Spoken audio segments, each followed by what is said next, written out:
வணக்கம். கதிரவன் நியூஸின் காலை நேர தலைப்புச் செய்திகள். பாடசாலை நேரத்தை 30 நிமிடங்கள் நீடிப்பது ஆசிரியர்களின் பாடசாலை நேரத்துக்கு பிந்தைய பணிசுமையை குறைக்கும் என்று கல்வி துணை அமைச்சர் மதுரா செனவிரத்ன தெரிவித்தார். புதிய கல்வி சீர்திருத்தங்களின் கீழ் தொகுதி முறை அறிமுகப்படுத்தப்படும் என்றும் ஆசிரியர்களின் பணிச்சுமை பாடசாலை நேரத்துக்கு மட்டுமே கட்டுப்படுத்தப்படும் என்றும் அவர் கூறினார். முன்னர் ஆசிரியர்கள் பள்ளி நேரத்துக்கு பிறகு பணிச்சுமையை வீட்டுக்கு கொண்டு செல்லும் முறையை எதிர்கொண்ட நிலையில் ஆனால் தொகுதி முறையின் கீழ் பெரும்பாலான பணிகள் பாடசாலை நேரங்களில் நடத்தப்படும் என்றும் தெரிவிக்கப்பட்டுள்ளது. இதனால் பள்ளி நேரத்துக்கு பிறகு ஆசிரியர்களின் பணிச்சுமை குறையும் என்று அவர் குறிப்பிட்டார். பாடசாலை நேரம் 30 நிமிடங்கள் நீடிக்கப்பட்ட பிறகு ஆசிரியர்களுக்கு போக்குவரத்து வசதி வழங்கப்படும் என்றும் அதே நேரத்தில் பணிச்சுமையும் குறைக்கப்படும் என்றும் துணை அமைச்சர் மதுரா செனவிரத்ன மேலும் சுட்டிக்காட்டினார். இந்த சீர்திருத்தங்கள் மூலமாக கல்வித்துறைக்கு மிகவும் பயனுள்ள மாற்றம் ஏற்பட்டு வருவதாக நான் நினைக்கின்றேன் என்று அவர் மேலும் கூறியுள்ளார்.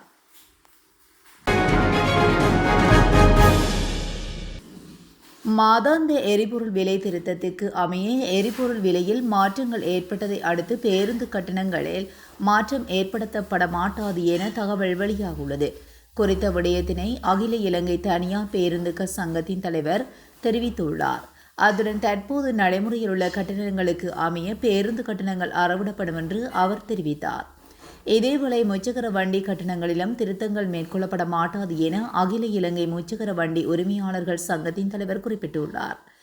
நேற்று முன்தினம் நள்ளிரவு முதல் நடைமுறைக்கு வரும் வகையில் எரிபொருள் விலையில் மாற்றங்கள் ஏற்படுத்தப்பட்டமை குறிப்பிடத்தக்கது.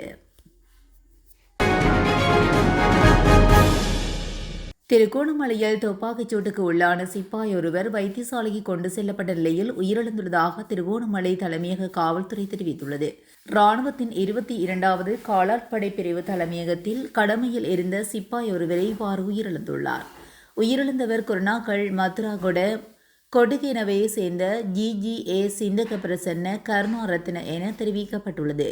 சிப்பாய் தனது சேவை துப்பாக்கியால் சுட்டுக்குள்ளாகியுள்ள நிலையில் இது தற்கொலையாக இருக்கலாம் என காவல்துறையினர் சந்தேகம் வெளியிட்டுள்ளனர். இந்த சம்பவம் குறித்து திருகோணமலை தலைமையக காவல்துறையினர் மேலதிக விசாரணைகளை மேற்கொண்டு வருகின்றனர். 2025ஆம் ஆண்டு காப்போத்த உயர்தர பரீட்சை தொடர்பான கல்வி வகுப்புகள் விரிவுரைகள் மற்றும் கருத்தரங்குகள் 4ஆம் தேதி நள்ளிரவுக்கு பிறகு தடை செய்யப்படும் என அறிவிக்கப்பட்டுள்ளது. இது தொடர்பான அறிவிப்பை பரீட்சை திணைக்களம் வெளியிட்டுள்ளது. இதன்படி உயர்தர பரீட்சைகள் நிறைவடையும் வரை இந்த தடை நடைமுறையில் இருக்கும் என தெரிவிக்கப்பட்டுள்ளது. இந்நிலையில் நவம்பர் 10ஆம் தேதி ஆரம்பமாகும் பரீட்சை டிசம்பர் 5ஆம் தேதி வரை நடைபெறவுள்ள நிலையில் அதன்போது 2362 பரீட்சை மையங்களில் பரீட்சை நடைபெறும் என்று திணைக்களம் தெரிவித்துள்ளது.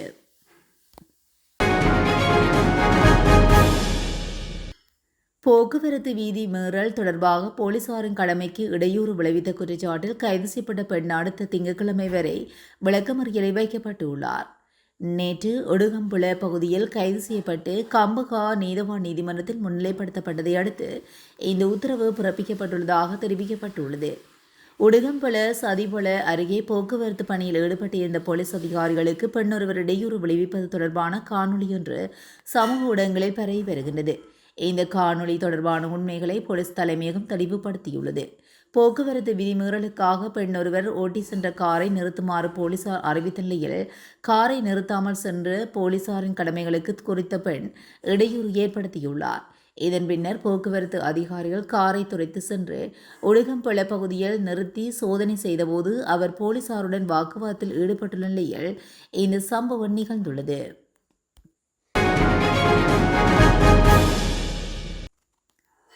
முன்னாள் ஜனாதிபதி சந்திரிகா பண்டாரநாயக்க குமாரதுங்க கொழும்பில் உள்ள நிதாஹஸ் மாவட்டத்தில் உள்ள தனது உத்தியோகபூர்வ இல்லத்தை விட்டு வெளியேறுவதற்காக தனது பொருட்களை தயார் செய்து வருவதாக கூறப்படுகிறது. அண்மையில் நாடாளுமன்றத்தினால் நிறைவேற்றப்பட்ட ஜனாதிபதி உரிமைகள் நீக்க சட்டத்தின்படி முன்னாள் ஜனாதிபதிகள் அரசாங்கத்தால் வழங்கப்பட்ட உத்தியோகபூர்வ இல்லங்களை விட்டு வெளியேற வேண்டி ஏற்பட்டுள்ளது. இருப்பினும் அவரது உடல்நிலை சரியில்லாத காரணத்தால் முன்னாள் ஜனாதிபதி சந்திரிகா பண்டாரநாயக்க குமாரதுங்க உத்தியோகபூர்வ இல்லத்தை விட்டு வெளியேற நவம்பர் 30ஆம் தேதி வரை கால அவகாசம் கோரியிருந்தார். ஆனால் அவர் தற்போது உத்தியோகபூர்வ இல்லத்தை விட்டு வெளியேறுவதற்காக தனது பொருட்களை தயார் செய்து வருவதாக தெரிவிக்கப்படுகிறது. மேலும் அடுத்த 2 அல்லது 3 நாட்களுக்குள் அவர் புறப்படுவார் என்றும் அவரது ஊடகப் பிரிவு தெரிவித்துள்ளது. நாடளாவிய ரீதியில் நேற்று முன்தினம் மேற்கொள்ளப்பட்ட முழு நாடுமே ஒன்றாக என்ற தேசிய செயல்பாட்டின் கீழ் போதைப்பொருள் சுற்றி வளைப்பின் போது 1076 பேர் கைது செய்யப்பட்டுள்ளதாக போலீஸ் ஊடக பேச்சாளர் தெரிவித்துள்ளார். நேற்றைய தினம் ஊடகங்களுக்கு கருத்து தெரிவிக்கும் போதே அவர் இதனை குறிப்பிட்டுள்ளார். இதன்போது கெரோயின் போதைப் பொருளுடன் 407 பேரும், ஐஸ் போதைப் பொருளுடன் 354 பேரும், கேஸ் போதைப் பொருளுடன் 43 பேரும், கஞ்சா போதைப் பொருளுடன் 268 பேரும், போதை மாத்திரைகளுடன் 41 பேரும் கைது செய்யப்பட்டுள்ளனர். இவ்வாறு கைது செய்யப்பட்டவர்களில் 20 பேர் புனர்வாழ்வு நிலையங்களுக்கு அனுப்பி வைக்க பரிந்துரைக்கப்பட்டுள்ளதாக போலீஸ் ஊடக பேச்சாளர் தெரிவித்துள்ளார். வீடொன்றுக்குள் அத்துமீறி நுழைந்து வீட்டு உரிமையாளர்களை அச்சுறுத்தி தாக்கி காயப்படுத்திய சம்பவத்துடன் தொடர்புடைய 5 சந்தேக நபர்கள் களுத்துறை போலீஸ் குற்றப்புலனாய்வு பிரிவினரால் கைது செய்யப்பட்டுள்ளனர். களுத்துறை தெற்கு போலீஸ் பிரிவுக்கு உட்பட்ட விகாரை வீதியில் அமைந்துள்ள வீடொன்றுக்குள் இடம்பெற்றுள்ளது. சம்பவம் தொடர்பில் களுத்துறை போலீஸ் குற்றப்புலனாய்வு பிரிவினரால் மேற்கொள்ளப்பட்டு வரும் விசாரணைகளின் அடிப்படையில் களுத்துறை பிரதேசத்தில் வைத்து 2 சந்தேக நபர்கள் முதலில் கைது செய்யப்பட்டனர். தொடர்ந்தும் அவர்களிடமிருந்து கிடைத்த தகவலுக்கு அமைய ஏனைய 3 சந்தேக நபர்களும் கைது செய்யப்பட்டுள்ளனர். போதைப்பொருள் தகராறு காரணமாக இந்த தாக்குதல் நடத்தப்பட்டுள்ளதாக போலீஸ் விசாரணையில் தெரியவந்துள்ளது. கைது செய்யப்பட்ட நபர்கள் பல்வேறு பிரதேசங்களில் நபர்களை தாக்குதல், அச்சுறுத்தல் மற்றும் வீடுகளுக்குள் அத்துமீறி நுழைந்து பொருட்களை உடைத்து சேதப்படுத்துதல் உள்ளிட்ட பல்வேறு குற்ற செயல்களுடன் தொடர்புடையவர் என போலீஸ் விசாரணையில் தெரியவந்துள்ளது. சந்தேக நபர்களிடமிருந்து 5 கூரிய ஆயுதங்கள் போலீசாரால் கைப்பற்றப்பட்டுள்ளதாகவும் மேலும் இது தொடர்பான மேலதிக விசாரணைகளை களுத்துறை போலீஸ் குற்றப்புலனாய்வு பிரிவினர் மேற்கொண்டு வருகின்றனர்.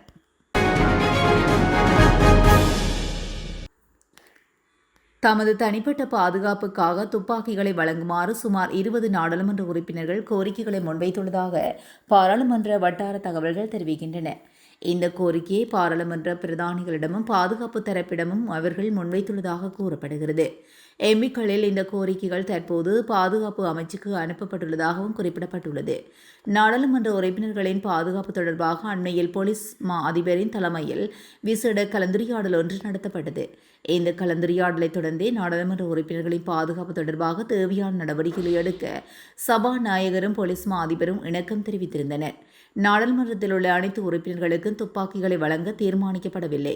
இந்நிலையில் தற்போதைய அச்சுறுத்தல்கள் குறித்து மேற்கொள்ளப்படும் ஆய்வு ஒன்றின் பின்னரே தகுதியானவர்களுக்கு துப்பாக்கிகளை வழங்குவது குறித்து முடிவெடுக்கப்படும் என அறிவிக்கப்பட்டுள்ளதாக கூறப்படுகிறது. ஹம்பிக முவ பகுதியில் 50 லட்சத்துக்கும் அதிக பெறுமதியான கஞ்சா தோட்டம் முற்றுகையிடப்பட்டதில் சந்தேக நபர் ஒருவர் கைது செய்யப்பட்டுள்ளார். கிடைக்கப்பெற்ற ரகசிய தகவலுக்கு அமைய தனமல்வில கம்பிகமுவ போலீஸ் நிலைய அதிகாரிகள் குழு கம்பிகமுவ பகுதியில் உள்ள பெரிய அளவிலான கஞ்சா பண்ணையை முற்றுகையிட்டனர். இந்நிலையில் கஞ்சா பண்ணையில் 50 லட்சத்துக்கும் அதிகமான மதிப்புள்ள செழிப்பாக வளர்க்கப்பட்ட பல கஞ்சா செடிகளை போலீசார் அடையாளம் கண்டுள்ளனர். இதன்போது அனைத்து கஞ்சா செடிகளும் தீக்கிரையாக்கப்பட்டதுடன் சந்தேக நபர் வெள்ளவாய நீதவான் நீதிமன்றத்தில் ஆஜர்படுத்தப்பட உள்ளார். சம்பவம் குறித்து ஹம்பேகமுவ போலீஸ் நிலைய அதிகாரிகள் மேலதிக விசாரணைகளை மேற்கொண்டு வருகின்றனர்.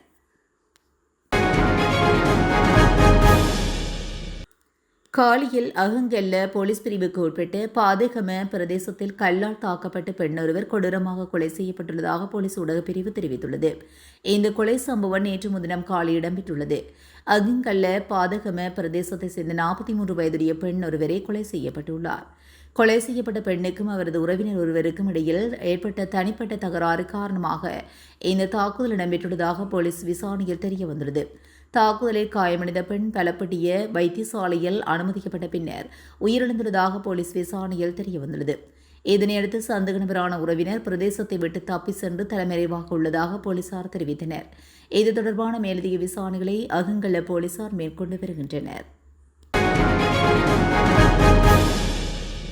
ஊழியர் சேமலாப நிதியத்தின் உறுப்பினர்களின் வசதிக்காகவும் அதிக பலன்களை பெற்றுக் கொடுக்கும் நோக்கிலும் ஊழியர் சேமலாப நிதிய சட்டத்தை திருத்தம் செய்ய தொழிலாளர் அமைச்சு தீர்மானித்துள்ளது.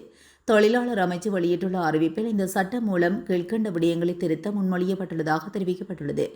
அபராதம் மற்றும் அபராதம் அறவிடும் பொறிமுறையை மேலும் வினைத்திறன் மிக்க நிலைக்கு கொண்டு வருதல், வர்த்தக வங்கிகளுக்கு பதிலாக ஊழியர் சேமலாப நிதியம் ஊடாக அதன் உறுப்பினர்களுக்கு கடனுதவி வசதிகளை வழங்குதல், ஆண் மற்றும் பெண் தொழிலாளர்களின் உரிமைகள் தொடர்பில் தற்போதுள்ள சமத்துவமின்மையை நீக்குதல். இது தொடர்பாக நேற்று முன்தினம் தொழிலாளர் ஆலோசனைக் குழுவில் விசேட கவனம் செலுத்தப்பட்டது.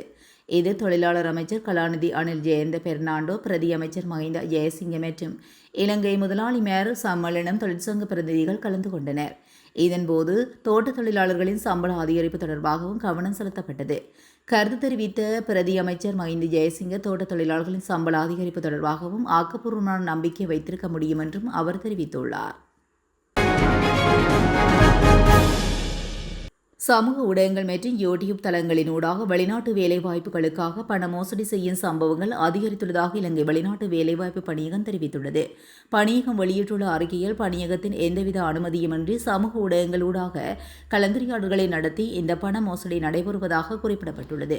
மேலும் இந்த விளம்பரங்களில் பெரும்பாலானவை போலி விளம்பரங்கள் என்றும் அவற்றுக்கு பணியகத்தின் அனுமதி பெறப்படவில்லை என்றும் விசாரணைகளில் தெரிய வந்துள்ளதனால் இது தொடர்பாக சட்ட நடவடிக்கை எடுக்கப்படும் என்று பணியகம் அறிவித்துள்ளது.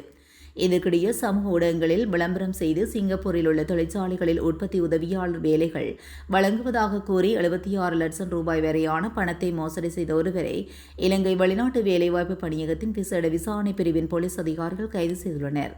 விசாரணையில் சந்தேக நபர் 3 வருடங்கள் சிங்கப்பூரில் கல்வி கற்றவர் என தெரியவந்துள்ளது.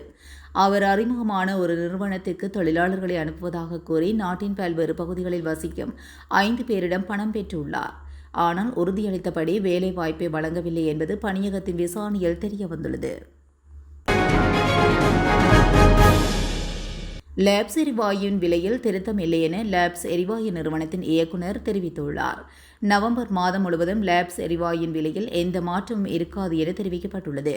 அதன்படி 12.5 கிலோ எடையுள்ள லேப்ஸ் எரிவாயுவின் விலை 4115க்கும் விற்பனை செய்யப்படுகின்றது.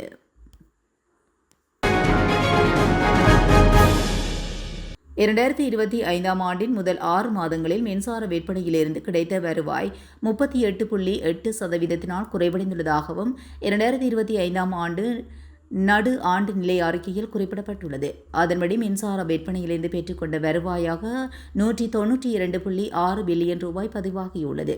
நிதியமைச்சர் என்ற வகையில் ஜனாதிபதி அனுரகுமார திசாநாயக்காவினால் இந்த அறிக்கை வெளியிடப்பட்டுள்ளமை குறிப்பிடத்தக்கது. இத்துடன் இலங்கையின் காலை நேர தலைப்பு செய்திகள் நிறைவடைகின்றன. தொடர்ந்தும் செய்திகளோடு இணைந்திருக்க கதிரவன் நியூஸுடன் இணைந்திருங்கள். நன்றி, வணக்கம்.